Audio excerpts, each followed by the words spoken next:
Bismillahirrahmanirrahim. Assalamualaikum warahmatullahi wabarakatuh.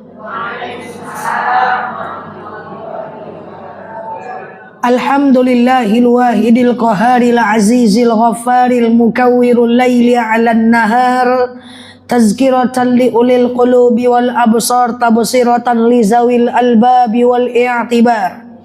Walhamdulillahilladzi nahmaduhu nasta'inuhu nastaghfiruhu wa na'udzu billahi min syururi anfusina wa min sayyiati a'malina may yahdihillahu fala mudhillalah wa may yudlilhu fala hadiyalah. Nashhadu an la ilaha illallah Anna Muhammadan abduhu wa rasuluh la nabiyya ba'dah amma ba'd. Ibu-ibu yang saya sayangi karena Allah, alhamdulillah Allah hadirkan kita dalam majlis ini. Sebelum kita mulai kajian kita berdoa kepada Allah, semoga siapapun kita yang hadir dalam majlis ini, insya Allah Allah sehatkan badan kita, Allah kuatkan jasad kita, Allah tambah ruh keimanan kita, Allah luaskan rezeki kita, Allah angkat segala masalah kita, Allah jauhkan kita dari orang-orang zalim, Allah matikan kita dalam keadaan husnul khatimah. Amin. Allahumma amin. Selanjutnya, innallaha wa malaikatahu yusalluna 'alan nabi ya ayyuhalladzina amanu sallu 'alaihi wa sallimu taslima. Salawat salam kita hadiahkan kepada baginda Nabi. Allahumma salli ala Muhammad wa ala ali Muhammad. Ibu-ibu yang saya sayangi karena Allah, di mana-mana saya terduduk, semua jemaah minta tentang persiapan Ramadan. Di mana-mana terduduk ya. Baik, kita akan membahas hari ini tentang persiapan kita menyambut bulan suci Ramadan.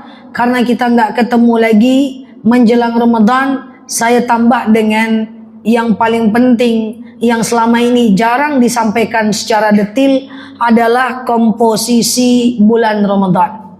Kita mulai ibu-ibu secukup waktu kita ya. Yang pertama, ibu-ibu yang saya sayangi karena Allah, di antara satu tahun itu ada bulan yang paling utama, yaitu bulan Ramadan. Di antara satu bulan ada hari yang paling utama, yaitu hari Jumat. Di antara satu hari ada waktu yang paling utama adalah di sepertiga malam. Jadi Ramadan ini adalah bulan yang paling utama di antara 11 bulan lainnya. Kenapa? Karena di dalam bulan Ramadan banyak sekali keutamaan. Misalnya ada dalil yang mengatakan keutamaan pertama adalah Syahrul Ramadan alladzi unzila fihil Qur'an hudal linnas wa bayyinatin minal huda wal furqan. Ramadan adalah bulan diturunkan Al-Quran. Nah, Al-Quran itu pertama kali turun di bulan Ramadan. Kalau puasanya, kalau perintah puasa, ya ayyuhalladzina amanu kutiba alaikumusiyam, itu turun tahun kedua Hijriah setelah Rasul hijrah dari kota Mekah ke kota Madinah. Tapi kalau Al-Quran turun itu pada bulan Ramadan. Cuman Ramadan itu kan panjang, 30 hari, betul? Di antara 30 hari Ramadan ini, kapankah diturunkan Al-Quran? Maka ada dalil yang melengkapinya. Inna anzalnahu fi lailatil. Al-Quran itu turun pada malam Malam Lailatul Qadar itu apa? Malam ke-21, 23, 25, 27, 29. 10 malam terakhir. Bulan diturunkan Al-Quran. Nah, ini yang sering saya sampaikan, coba ingat-ingat lagi. Al-Quran turun pada malam Lailatul Qadar. Lailatul Qadar itu adalah 10 malam terakhir. 21, 23, 25, 27, 29. Malam ganjil. Tapi kenapa ibu suka sekali memperingati nuzul Quran pada malam 17 Ramadan? Kenapa? Gua iyo pas ditanya kenapa ndak tentu doh ya kan. Coba 17 Ramadan, 17 Ramadan pertengahan kan? Pertengahan 10 malam tengah. Sementara inna anzalnahu fi lailatil, Al-Quran turun pada malam Lailatul Qadar 21, 23, 25, 27, 29, betul? Terus kenapa nuzul Quran malam 17 Ramadan? Wah, sampai sih kalau udah 17 Ramadan tuh gimana itu? Mau jawab sekarang atau tahun depan? Atau Ramadan tahun depan? Jadi begini, Al-Quran itu turun dalam 2 tahap. Tahap yang pertama, Al-Quran turun dari Allah ke Lauhil Mahfuz, tempat berkumpulnya Al-Quran. Takdir baik, takdir buruk, itu namanya Lauh Mahfuz. Coba semua, Lauh Mahfuz. Yang pertama, Al-Quran diturunkan dari Allah, dari ke Lauhil Mahfuz, itu pada malam Lailatul Qadar 21, 23, 25, 27, 29. Tapi Al-Quran turun dari Lauhil Mahfuz, diambil oleh malaikat Jibril, disampaikan kepada Muhammad. Ayat pertama, Iqra bismi rabbikal ladzi khalaq, itulah pada malam 17 Ramadan. Paham? Oh. Jadi kenapa kita banyak memperingati 17 Ramadan? Karena lebih jelas tanggalnya, yaitu dijemputnya Al-Quran dari oleh malaikat Jibril dari Lauhil Mahfuz kepada baginda Nabi. Sementara turunnya Al-Quran dari Allah ke Lauhil Mahfuz tidak ada yang tahu. Makanya cuma ada perkiraan 21, 23, 25, 27, 29. Paham? Nah ya, nuzul Quran, malam turunnya Al-Quran. Al-Quran ini dahsyat, Bu. Kata baginda Nabi, taraktu fikum amrayni ma in tamassakum bihima lan tadillu abadah.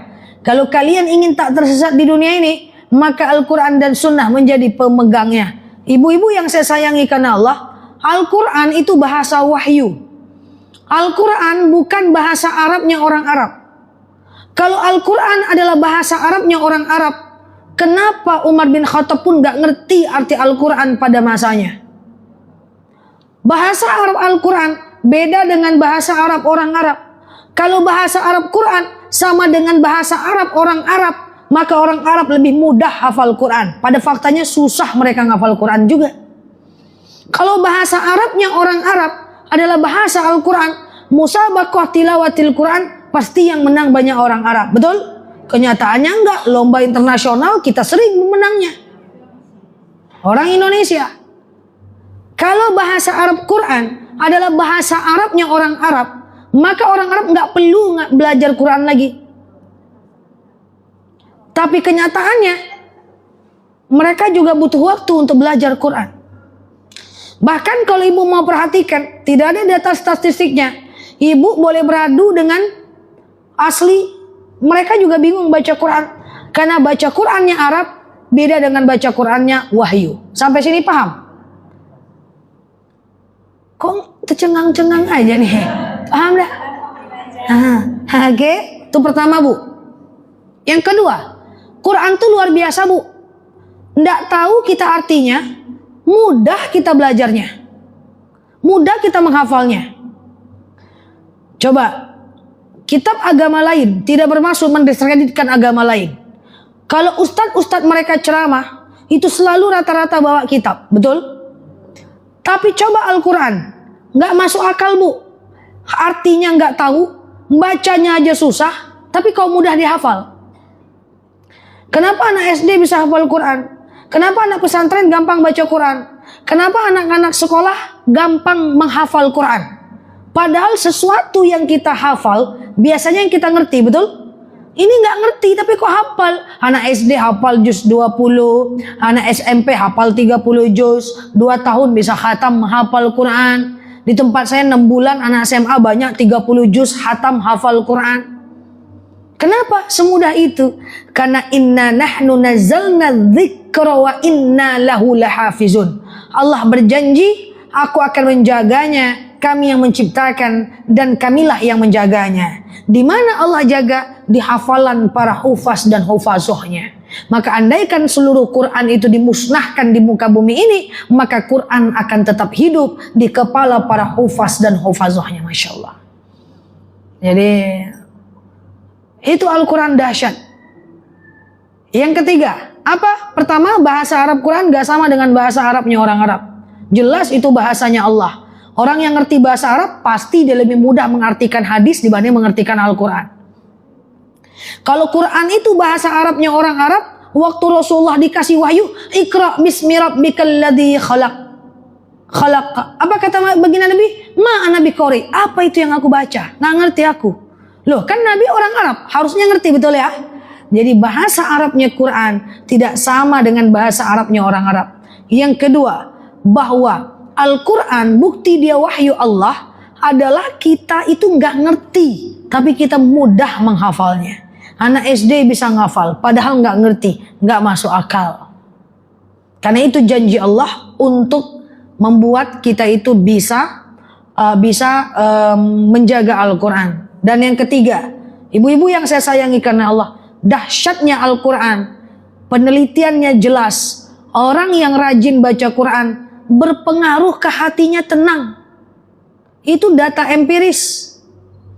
Dikumpulkan 30 orang baca Quran, dikumpulkan 30 orang gak pernah baca Quran, itu orang yang membaca Quran, emosi, adrenalin, mentalitinya lebih stabil, Bu.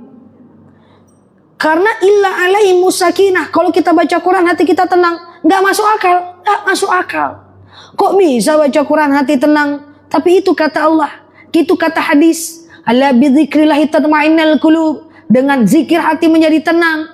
Kok bisa ya kita tenang dengan baca Quran? Di luar akal sehat. Tetapi ini yang terjadi. Bukti Al-Quran adalah wahyu Allah. Ini Masya Allah. Ya. Oh ustazah, enggak ada tuh. Kami baca Quran, saya baca Quran enggak juga tenang-tenang hati saya. Udah berapa hari? Sekali. Yang mana bisa? Usia 40 tahun baca Quran sekali. Pengen tenang, susah. Tapi coba dibaca setiap hari, hati tenang insya Allah. Tidak mudah emosi, tapi lebih banyak menangis. Orang kalau rajin baca Quran, hatinya terlalu lunak. Dia tak emosi keluar, tapi menangis ke dalam. Coba perhatikan, orang yang suka emosi, jarang nangis. Kenapa? Keluar nyakitin orang. Tapi kalau orang rajin baca Quran, tersakiti, larinya ke dalam. Dia lebih sering nangis. Nggak apa-apa nangis dibanding nyakitin orang. Clear ya? Jadi Al-Quran itu turun pada malam Lailatul Qadar. Nah, sekarang yang kedua. Jadi komposisi Ramadan yang pertama adalah di mana diturunkan Al-Quran. Komposisi Ramadan yang kedua, pada malam itu ada malam Lailatul Qadar. 10 malam terakhir. Saya jelaskan. What should we do? Wah, itu bahasa kampung saya. Apa yang mesti kita lakukan pada malam Lailatul Qadar? Lailatul Qadar khairum min alfi syahr. Lailatul Qadar itu lebih baik daripada 1000 bulan. Jadi orang yang beribadah di malam Lailatul Qadar lebih baik daripada ibadah 83 tahun lamanya. Lailatul Qadar terletak pada 10 malam ganjil terakhir. 21, 23, 25, 27, 29. Lailatul Qadar itu punya ciri-ciri.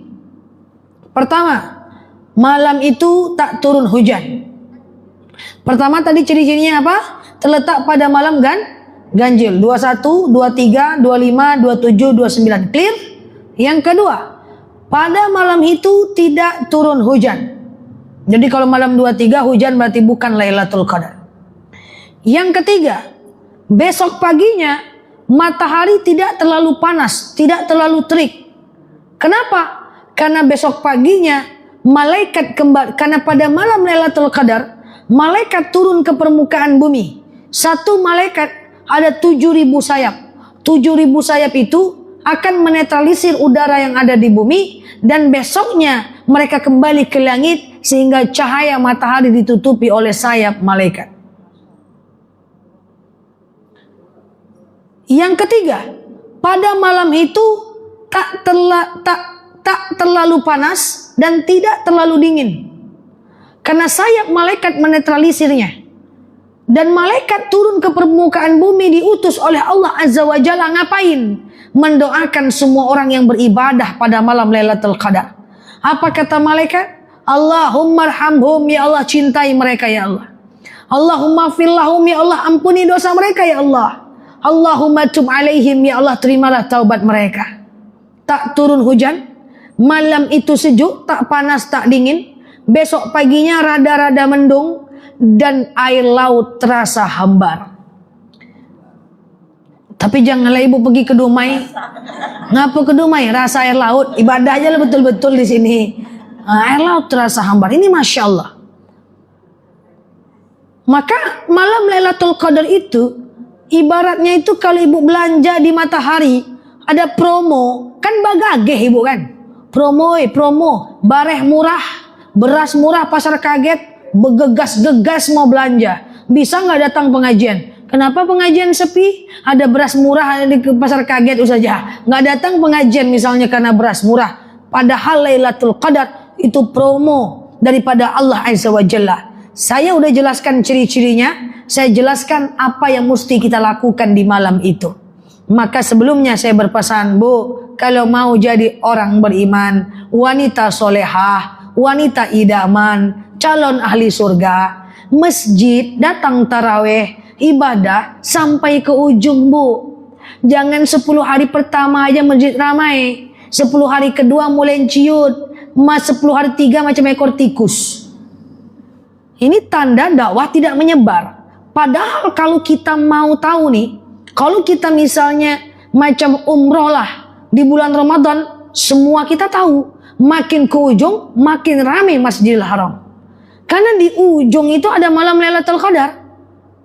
Ini orang tak paham, makin ke ujung udah ketemu peyek, lontong, udah siap-siap pulang kampung minuman kaleng ya kan? Udah siap-siap. Kenapa enggak ke masjid? Masak kue bawang saja. Kenapa? Kacang tujin. Ngapa? Nastar. Padahal 10 malam terakhir adalah malam di mana konsistensi kita diukur, dan malam terakhir itu adalah mutiara banget, yaitu malam Lailatul Qadar. Nah, maka ngapain kita di malam Lailatul Qadar? Malam Lailatul Qadar dianjurkan beriktikaf. Coba sebut, apa namanya? Apa namanya? Iktikaf. Saya jelaskan pelan-pelan iktikaf. Iktikaf itu duduk tenang, diam di masjid. Ngapain kita di masjid diam? 1. Baca Quran. 2. Ingat kekurangan diri. 3. Berdoa. 4. Sholat sunnah. 5. Kita bisa melakukan amalan sunnah lain. Saya ulang. Doa, zikir, baca Quran, ingat kekurangan diri, sholat sunnah. Doa, zikir, baca Quran, ingat kekurangan diri, sholat sunnah. Doa, zikir, baca Quran, ingat kekurangan diri, sholat sunnah. Iktikaf melakukan 5 aktivitas tadi. Capek doa bawa zikir, capek zikir bawa baca Quran, capek baca Quran bawa ingat kekurangan diri, capek bawa sholat sunnah, boleh. Atau sholat sunnah terus boleh juga, atau baca Quran terus boleh juga, atau sholawat terus boleh juga. Yang penting di masjid dan diam. Ustazah, saya di masjid kok, saya baca Quran tapi sambil cerita. Itu bukan iktikaf namanya, itu baca Quran namanya.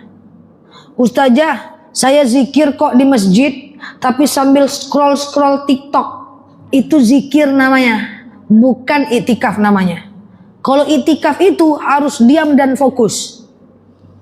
Ustazah, saya ini di masjid kok, saya berdoa, zikir, baca Quran tapi sambil gibah dikit-dikit. Itu namanya zikir, itu namanya baca Quran. Kalau mau dinamakan iktikaf, maka mesti tenang, diam. Jangan nanti ada orang, woi, dari mana? Dari pasar. Ngapain? Belanja. Beli apa? Bareh. Maha bareh kini yo. Batal iktikafnya. Jadi ibu-ibu, makan boleh, minum boleh, santai boleh, selonjoran boleh, tapi jangan melakukan hal-hal yang mubah seperti ngobrol, cerita, jangan. Ustazah, saya zikir, baca Quran, ingat kekurangan diri, sholawat, sholat sunnah, tapi di rumah. Itu zikir namanya, bukan itikaf. Saya baca Quran kok tenang aja di rumah 2 jam. Itu baca Quran namanya, bukan itikaf. Kalau mau dianggap itikaf, di masjid dan tenang. Paham atau bingung? Paham atau bingung? Lah perempuan kan, ustazah perempuan kan gak apa-apa di rumah. Itikaf tetap di masjid. Loh perempuan kan dilarang ke masjid. Tidak, perempuan tidak dilarang ke masjid.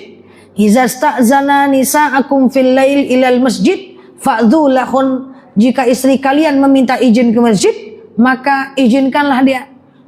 Itikaf tidak harus sampai pagi.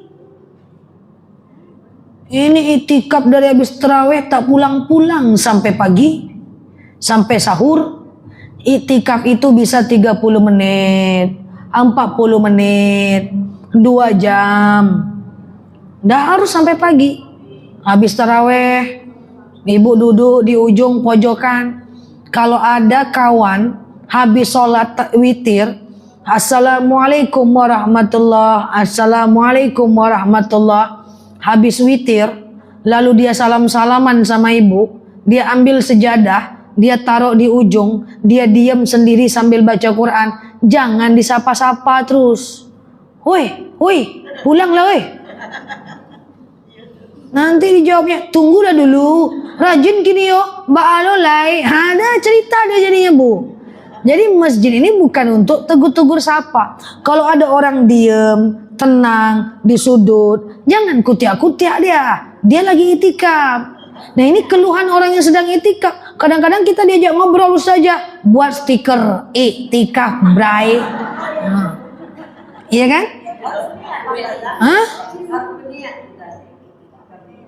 Iya dipasang niat berarti, tapi nggak ada lafaz niat. Cuman kita diniatkan itikaf. Ya kalau ibu baca Quran sambil ngobrol itu baca Quran namanya, bukan itikaf. Ibu zikir sambil ngobrol itu zikir namanya. Kalau mau dia dianggap itikaf, aktivitas itu dilakukan dengan tenang di masjid tanpa mengerjakan yang mubah. Nggak ada scroll Instagram atau update status, update Facebook. Lagi itikaf nih guys, tak apa-apa. Ya kan, foto cas tup, wah lagi itikaf nih bray. Nah, itu kayak gimana ceritanya? Kecuali kalau udah selesai itikafnya is okay. Ya kan, tapi kan berfoto itu kan udah aktivitas yang mubah itu. Sementara kan yang dilakukan tuh yang sunnah kalau itikaf. Bisa sejam, bisa 2 jam, oke. Tapi masyarakat kita semoga lah, dulu zaman dahulu itu. Saya dakwah di Pekanbaru ini menyampaikan sholat syuruk itu menahun. Akhirnya semua sudah tahu. Itikaf ini jangan sapa kawan-kawan yang sedang itikaf, butuh waktu mungkin tahunan juga ini. Karena banyak yang saling menyapa kan. Woi, ya kan. Celiak lah sombong mana mah, ada kan? Gitu. Nah. Musola boleh aja, nggak jadi masalah. Jadi Ustazah, ya. Sebelum kita beritikaf, jangan dulu ya saya mau itikaf gitu, harus gitu. Bisa. Kalau temennya kira-kira nggak ngerti, jangan ganggu ya, aku itikaf. Itu kan bukan perkataan mubah, itu perkataan yang bagus, karena dia mengandung makna. Yang nggak boleh itu berapu bareh gini, nah itu nggak boleh. Nah, boleh aja bunda, nggak apa-apa bunda. Ada satu masjid, setelah tarawih itikaf. Banyak kalau memang susah. Jam 11 dimatikan tidur. Semua pada tidur. Orang yang baca Quran pun karena dalam kecil juga. Jam 2 dibangunkan lagi. Itu untuk sholat tahajud jamaah berjamaah. Lampu dimatikan memang khusus. Kemudian kita sahur itu disediakan di sana sampai subuh. Setelah subuh baru pulang. Yang pertanyaan saya,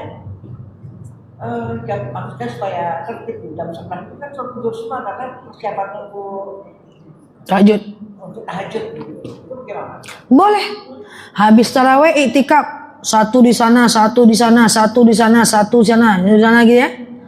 Jam 11 tidur semua tewas. Ya. Bangun tahajud bersama.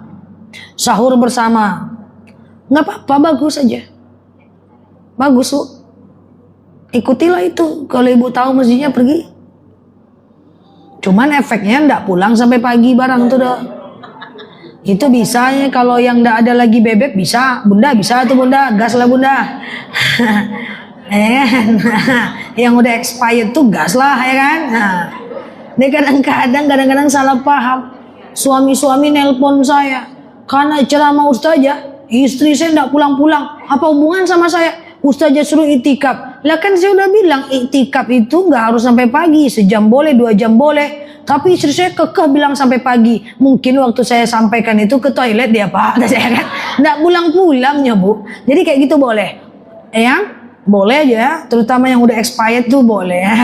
Yang udah maghrib menjelang isya, menjelang azan subuh, nah itu boleh. Yang lututnya udah kaku itu boleh lah ya kan. Tapi kalau masih punya suami, pertimbangkan juga mana wajib, mana sunah. Clear? Saya tahu masjidnya Pak Ilah. Yang daftar nanti expired tuh enggak ya, canda ya. Oke, clear ya itikaf. Jadi seperti itu dia. Nah, saat ibu itikaf itu malaikat turun. Malaikat turun dan kemudian mendoakan orang yang beribadah. Allahumma rahamhum, ya Allah cintailah mereka ya Allah. Allahumma fillahum, ya Allah ampuni mereka ya Allah. Allahumma tub alaihim, ya Allah terimalah taubat mereka ya Allah. Masya Allah. Itu Lailatul Qadar, 10 malam terakhir.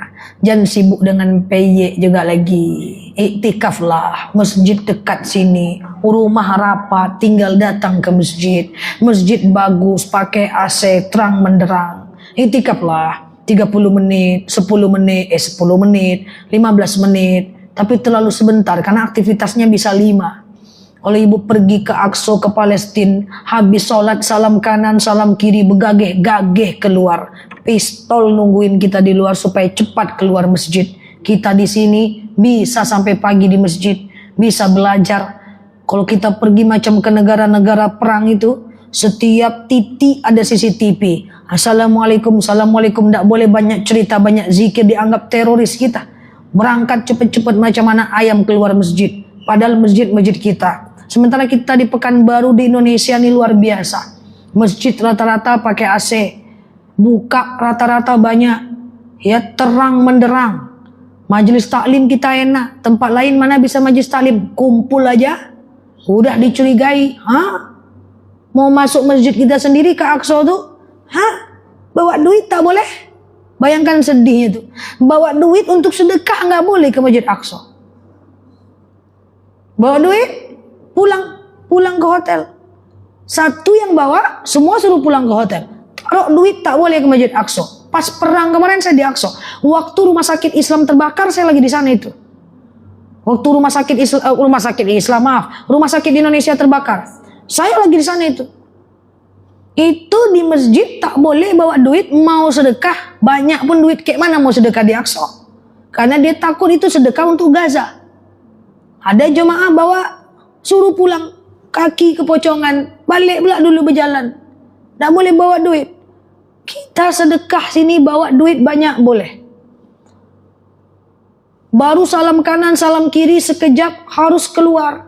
Tak boleh ngumpul-ngumpul. Dianggapnya kita menyatukan kekuatan. Mau masuk, paspor, diginikan ya. Coba. Ini masjid cantik, Kubah luar biasa. Sediakan waktu 1 jam 2 jam iktikaf. Gak ada masalah insyaallah. Kan di sini gak ada mantan-mantan ibu kan, gak tabaruj kan. Jadi jangan berdandan-dandan pula. Ya di masjid itu biasa-biasa aja. Ya jangan tabaruj pula. Tinggi lo sasak Fatihah. Ya kan lipstik tebal-tebal pula. Biasa-biasa saja. Ini dekat, masya Allah. Masjid ber-AC bagus. Ya semoga Allah mudahkan kita. Majelis taklim di mana-mana. Ya Allah di tempat luar tuh jangankan majelis taklim, ngumpul aja kena. Tuh masya Allah. Ya jadi ini menjadi catatan kita. iktikaf lah. Karena dosa udah terlalu banyak. Sementara kita ingin menghapuskan dosa dan memperbanyak pahala kita, insya Allah. Dah. Selanjutnya, di malam Lailatul Qadar, ibu dianjurkan membaca doa Sya'ban. Doanya apa? Allahumma innaka afuwun tuhibbul afwa fa'fu anni. Pakai karim boleh, pakai enggak karim enggak apa-apa. Ya Allah, sesungguhnya Engkau Maha Pemaaf, mencintai maaf, maafkan kami. Allahumma innaka afuwun tuhibbul afwa fa'fu anni. Ya Allah, Engkau Maha Pemaaf, mencintai maaf, maka maafkan kami. Dah, itu Ramadan. Ya, Lailatul Qadar maksimalkan, malam nuzul Quran maksimalkan. Nomor 3, tentang Ramadan nanti. Coba ibu buat target amalan Ramadan. Misalnya, selama Ramadan, saya duhanya mesti 8 rakaat. Atau, selama Ramadan, saya nggak mau tinggal sholat tahajud 2 rakaat. Atau, selama Ramadan, saya pengen khatam Quran. Berarti baca 2 lembar setiap habis sholat. 2 lembar subuh, 2 lembar zuhur, 2 lembar asar, 2 lembar maghrib, 2 lembar isya. Sehari 1 juz. 30 hari 30 juz. Orang takbir Idul Fitri kita khatam. Cari Quran yang besar. Jangan kecil-kecil. Menengoknya aja mual kita. Cari yang besar. Mantap mata menengoknya. Hati senang, tenang. Ini kecil-kecil, didekatkan tak nampak, dijauhkan apalagi. Cari besar, baca tiap hari. Masya Allah. Oke? Buat target, selama Ramadan, saya mesti misalnya sedekah subuh setiap pagi. Selama Ramadan, saya tidak mau marah-marah. Kalau saya marah, denda sedekah 100.000. Kok caliak-caliak kawan? Selama Ramadan, saya tidak mau putus sholatnya ke masjid, sholat subuh misalnya. Dibuat tuh agendanya. Target Ramadan, tempelkan di kulkas. Nggak bisa. Kita yang mau jalan-jalan ke Bukit Tinggi, Hulu Kasok pakai persiapan. Wah, apalagi macam itu kakak saya kalau udah jalan-jalan keluarga tuh. Coba gambarkan dulu dek, kayak mana tempatnya? Oh, kalau ini di pantai kak. Pantainya warna apa? Biru lah kak. Apa hubungannya? Berarti nanti aku pakai baju kuning. Ngapa gitu? Berfoto aku. Saking dipersiapkannya coba. Jadi kalau saya ajak jalan, dia harus digambarkan tuh ke muka dia tuh. Dek, nanti kita kemana? Oh, ini tempat permainan aja kak. Apa backgroundnya? Oh, ini biru, gold, black kak. Baju aku apa ya? Luar biasa dipersiapkan. Jalan cuma 7 hari. Wah, tapi memang hasil fotonya mentereng-mentereng gitu kan. Nah, untuk jalan-jalan, jangan tanya ke Hulu Kasok warna apa, saya tak pernah, ya kan. Nah, jadi, oh ini kayak mana nanti nih dek? Oh ini nanti nih kak, ini di atas gunung kak. Oh gunungnya aura-auranya gimana tuh? Nah, ditanyakan sampai sebegitunya. Saya tercengang-cengang. Oh, dipersiapkannya mau baju apa supaya bisa berfoto dan slow motion. Nah, ya kan? Nah, akhir Ramadan kan juga gitu kan? Ramadan itu kita juga siapkan itu. Apa nanti? Oh, ternyata dalam Ramadan itu ada yang namanya Lailatul Qadar. Oh, ternyata setiap baca Quran itu dilipat gandakan. Nah, kita banyak-banyakkan di situ. Oh, ternyata di bulan Ramadan itu diampunkan. Nah, kita banyak-banyakkan di situ. Gitu ceritanya. Kita gambarkan di Ramadan, kita siapkan. Oke? Jangan jalan-jalan aja disiapkan. Ibu mau pergi umroh kan gitu. 2 bulan lagi mau umroh, dari sekarang 8 yang milih talakuang. Umroh dipersiapkan. Buka koper. Apa nih bu? Oh ini countryman bola saja. Untuk apa? Kalau nggak enak makan nanti saya makan ini aja. Buka ada tarason balsem. Ini untuk apa bu saja? Ini untuk apa bu? Kalau saya nanti sakit perut saya pakai ini. Buka kaos kaki 1 lusin. Untuk apa nih bu? Kalau kedinginan saya pakai kaos kaki. Ini untuk apa nih bu? Jaket. Oh pakai jaket. Ini apa nih bu? Caplang. Alah bercampur bau tarason dengan ikan trimen bola. Tapi begitulah dipersiapkan tuh untuk umroh kan gitu maksudnya kan? Tolak angin GPU. Iya kan? Nah, begitu tuh mempersiapannya, iya kan? Ya Ramadan juga seperti itu. Semua.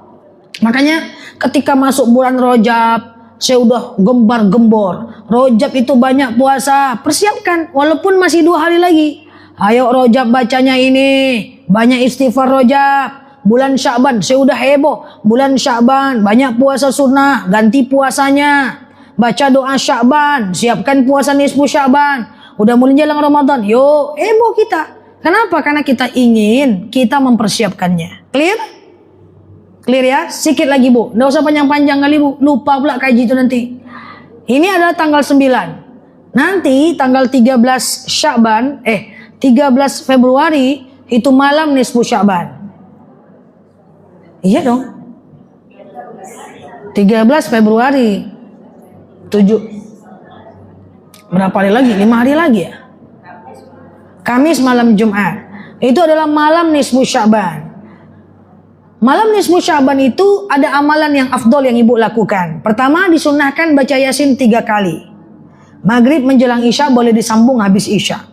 Yasin yang pertama didoakan supaya ibu punya panjang umur berkah. Yasin yang kedua didoakan biar kita punya rezeki halal berkah berlimpah. Yasin yang ketiga didoakan supaya mati dalam keadaan husnul khatimah. Jadi sebelum baca Yasin itu ibu doa, ya Allah, saya baca Yasin, dengan Yasin ini panjanglah umur saya, berkah usia saya, jauhkan saya dari kepikunan dan seterusnya. Setelah baca Yasin yang kedua, ya Allah, saya baca Yasin, dengan Yasin ini sehatlah, lapanglah rezeki saya, berkah berlimpah, berikan saya harta yang berlimpah, menjadikan saya orang kaya yang dermawan, gitu. Lunaskan hutang-hutang saya. Yang ketiga, doakan supaya mati dalam keadaan husnul khatimah. Sebelum baca Yasin, doakan. Boleh ditambah macam habis Isya. Dah? Bingung? Kok kali-kalikan yang enggak bingung ya? Yang Yasin pertama apa tadi? 3. Yang pertama umur panjang. Kedua rezeki banyak. Yang ketiga mati baik. Ya.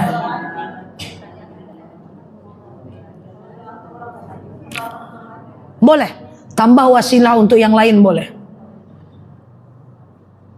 Biasanya di banyak masjid itu dibaca berjamaah itu. Di sini nggak ada ya? Nggak apa-apa.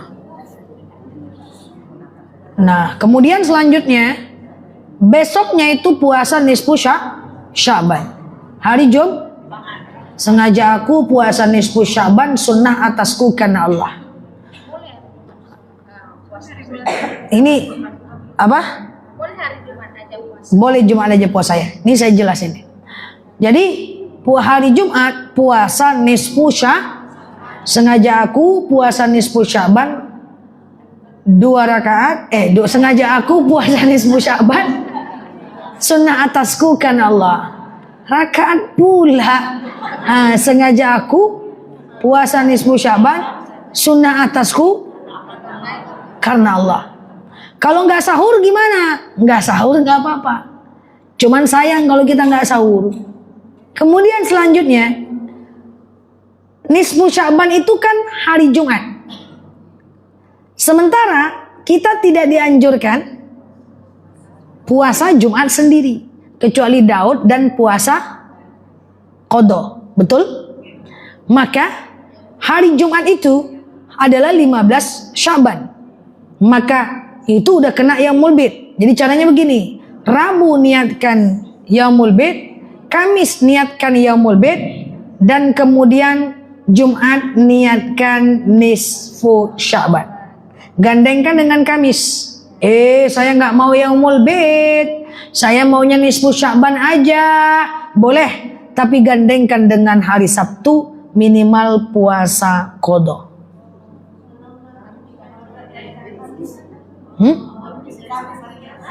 Nggak apa-apa. Jumat itu boleh digandeng Kamis, boleh digandeng Sabtu. Kalau Kamis niat kayak yaumul bid.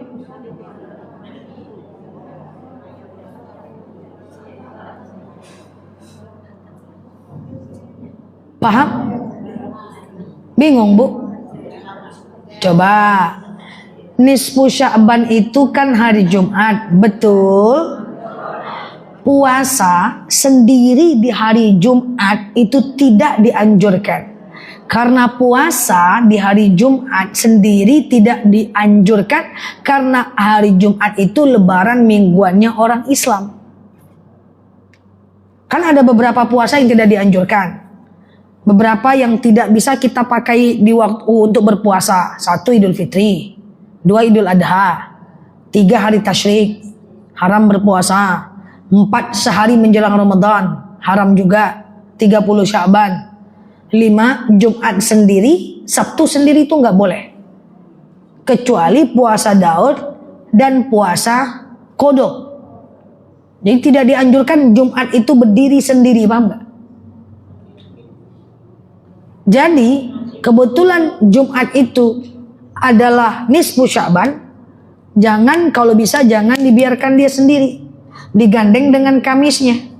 Kamis kan puasa Yaumul Bid itu kapan? Tanggal 13, 14, 15 setiap bulannya kan. Nisfu Sya'ban itu kan tanggal 15 kan. Berarti puasanya tanggal 13 niatkan Yaumul Bid, 14 Yaumul Bid, nisfu Sya'ban tanggal 15. Itu kan Hijriah. Sekarang kita pakai Masehi aja. Hari Rabu puasa Yaumul Bid, Kamis Yaumul Bid, Jumat nisfu Sya'ban. Saya nggak mau Yaumul Bid saja. Ya udah, nisfu Sya'ban aja Jumat. Dan misalnya gandeng dengan Sabtu puasa Qadha juga boleh. Penting dia harus digandeng baik dengan Kamis maupun dengan Sabtu. Sudah clear? Nah, tadi enggaknya agak terrem sedikit. Kinilah oke ya. Oke, gitu aja. Sebentar lagi, nggak lama lagi. Nah, yuk sebagai penutup, tapi semuanya hanya akan sia-sia. Malam nisfu Sya'ban adalah malam di mana Allah akan ampunkan segala dosa kita.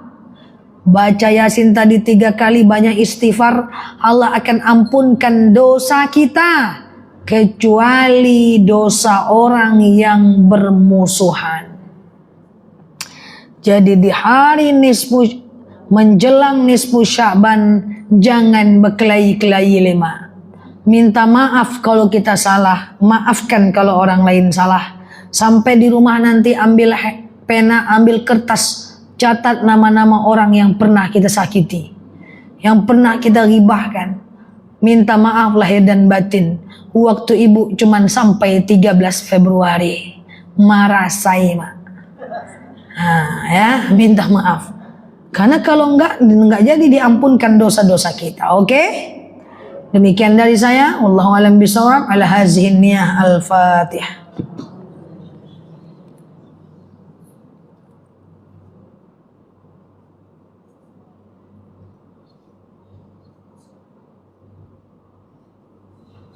Amin ya Allah, amin ya Rahman, amin amin ya mujibah sa'ilin. Allahumma salli ala Muhammad wa ala ali Muhammad. Allahumma inna nas'aluka ridhaka wal jannah, na'udzubika min sakhatika wan nar. Allahumma inna nas'aluka salamatan fi dinina, afiatan fi jasadina, ziyadatan fi ilmina, barakatan fi rizkina, taubatan qablal maus, rahmatan indal maus, maghfiratan ba'dal maus. Allahumma hawin alaina fi sakaratil maus, najatan minan nari wal afwa indal hisab.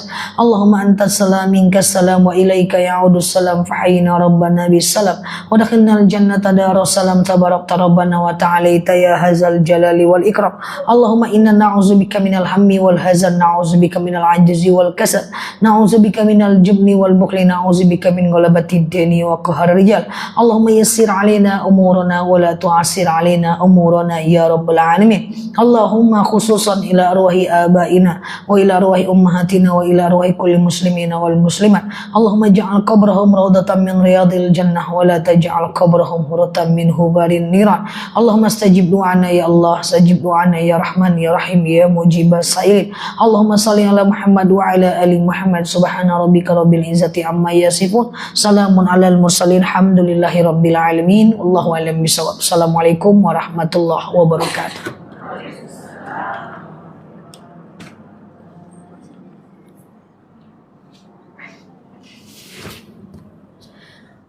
Halo teman-teman semuanya, thank you ya yang sudah mampir ke akun kita. Teman-teman yang baru mampir boleh klik foto aku yang ada di atas, kemudian follow, aktifkan tombol loncengnya ya, agar teman-teman dapat video terbaru dari aku ya. Selama aku ceramah nggak bisa menjawab pertanyaan teman-teman semuanya, karena aku lagi dengan jemaah offline. So teman-teman semuanya, aku sediakan waktu nanti di jam 8:15 waktu Indonesia.